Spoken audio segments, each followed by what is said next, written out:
If you're looking to stop recurring charges on Instagram, this guide will help you navigate the process. Follow these steps to manage your subscriptions effectively. Step 1. Open the Instagram app. Launch the Instagram app on your mobile device. Ensure you are logged into the account associated with the recurring charges you want to cancel. Step 2. Go to your profile.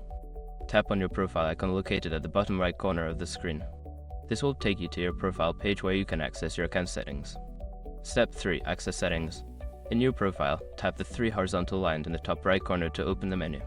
From there, select Settings at the bottom of the menu to enter your account settings. Step 4.